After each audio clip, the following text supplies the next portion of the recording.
Well, good morning again. It's day two, summertime, baby. And today I decided that I was going to replant these okra plants. If you've been following me, you know that my okra was in. I had it like in a little plastic planter. These bees are getting vicious,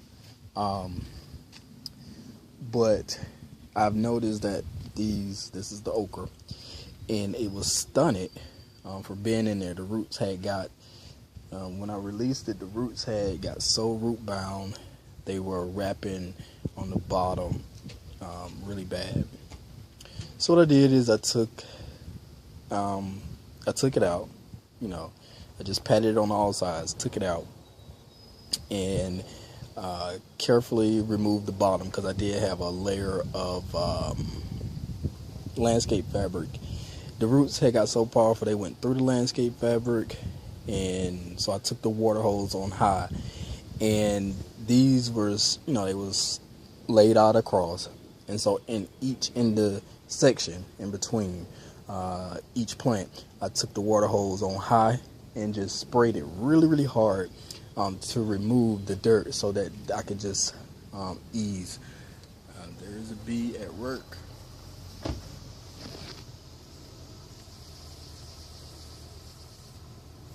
They're pollinating these things like crazy. But they were over here too, pollinating. They did that one. That's an okra. There's an okra. Have no problem with bees, which is a good thing. And there's an okra. Pretty damn big. So I thought in order to get more okra, I'm going to need to replant it. So basically what I did is this method I've been using for a long time, since I started this, I should say. I put, this is like a liter water bottle. It kind of almost fits this length of this whole thing down in here.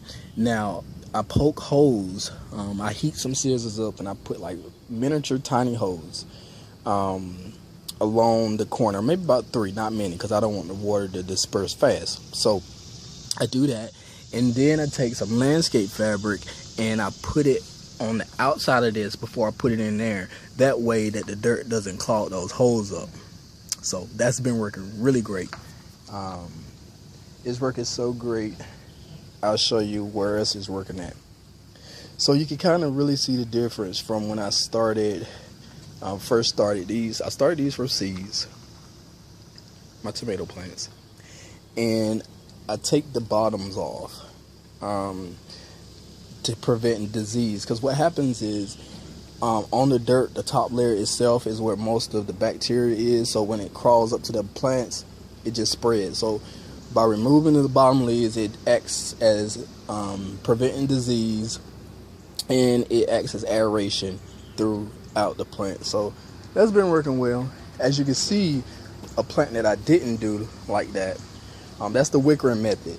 This plant does not have the wicker method, and you can see how small it is. So I know that the system works, and I know everybody know that the system works. I did not expect this one to get this tall. It's almost at the top of my roof. That's crazy. But yeah, I just wanted to show that in particular.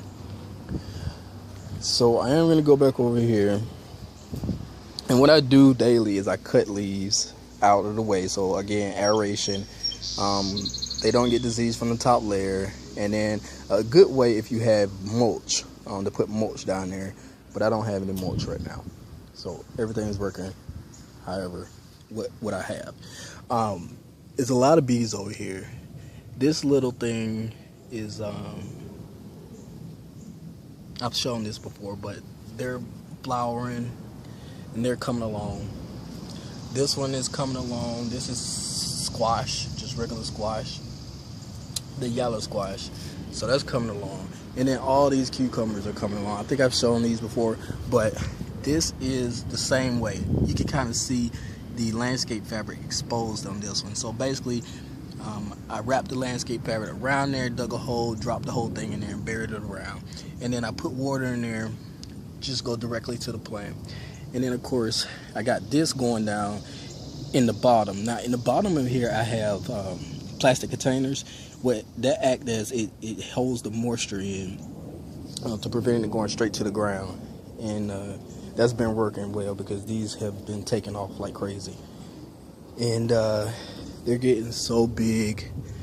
Bees are everywhere again. I can't wait to the first harvest. As you can see, there's one, and bees are on here like constantly all day. I have to come out here late at night in order to, you know, put these up the vine because I don't want to disturb the bees from doing what they got to do.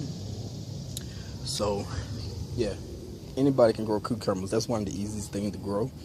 You just have to have a nice little setup like that, and boolaka shakalaka bam. But that's it. Just wanted to show that, and hopefully my okra take off and have more okra than 2 or 3 okra. All right, well, thank you for stopping by or watching this long. Go ahead, subscribe, rate, comment, and until next video. Thanks for stopping by.